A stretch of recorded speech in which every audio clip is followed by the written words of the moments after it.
political complexion, or indeed the actual complexion of Barack Obama, is not going to be a defense against their anti-Americanism anymore. You know, when you were last on the program, you put so much emphasis. You looked in the camera and you said, if you only remember one thing from this interview, please remember, do not follow us down the road of socialism. Do not nationalize your health care. And we got more mail, more responses, more people, I think, getting it.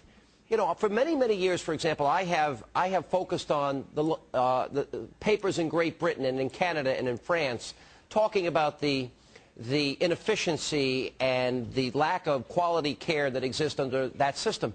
Can you explain with some specificity why you are giving such a dire warning to the people of the United States? Because you're our friends, and if you see a friend about to make a terrible mistake, you try and warn him. And we've lived through this mistake. We've lived through this mistake for 60 years now. It began with the best of intentions. It began because people thought it was wrong for those who weren't well off and couldn't afford the best health care to be treated differently, and everyone felt, well, it's kind of a nice togetherness, kind of solidarity thing if we all take part in this experiment. But the reality is it hasn't worked. It has made people iller. We spend a lot of money and we get very bad results. You look at survival rates for cancer or heart disease, we are well down on all the leagues. We have very few doctors. We disincentivize people from practicing medicine in this country. A lot of our best and brightest doctors emigrate. A lot of them go to North America because there's no market. There's nothing that helps them. And of course, the government for a long time would always say, well, we can just make this work a little bit more if we spend more. So the current government has almost increased by about 80% spending on healthcare. But of course, as long as you have a socialist system, no amount of extra spending is going to rescue it. And so there was an absolutely neat example of the unplanned consequences of socialism. The government decreed centrally that all general practitioners were going to get a big pay rise. Well, doctors are human beings. They understandably started working shorter hours. Yeah. So the effect of this massive injection of government cash wasn't just to be useless, it actually made it worse. I read the Daily Mail. The National Health Services, your nationalized health care, has a government rationing body, and they just determined that women with advanced breast cancer were not going to get medicine because it was too expensive. And that was just in the last, That's right. That was just in the last 2 weeks. So let me ask final question. Do you, as a more conservative thinking individual in Great Britain warning America, do you see America's now on the path going down that socialism road that you've gone down? Is there any way we can stop that?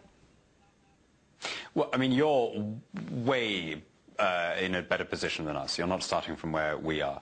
And you've got a dispersal of power. I mean, this is a great thing that your country has, that because you've got states' rights, you've got 50 different jurisdictions, you've got the capacity to experiment, and something that is going wrong in one place, the others learn from, something that's going right, the others can copy. We don't have that. When we make a mistake, we stick with it. And, you know, this has been the case with healthcare. You can't get rid of it because so many people now getting their living out of it. You know, it's the biggest employer in the world after the Chinese Red Army. So it's a very difficult thing for a British government to get rid of. Do I see you going down that road? Well, look, I am worried about the spending. I'm worried about the stimulus and the pork barrel, which began under the previous administration, has speeded up under this one. There's people in both parties who have been doing it.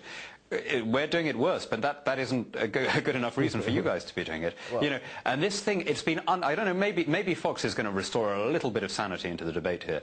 But I've got to say, in the UK, where we've been covering this G20 summit very intensely, all of the coverage has been how wonderful, we've saved everything because we've injected $1 trillion, we've pumped $1 trillion into the world economy.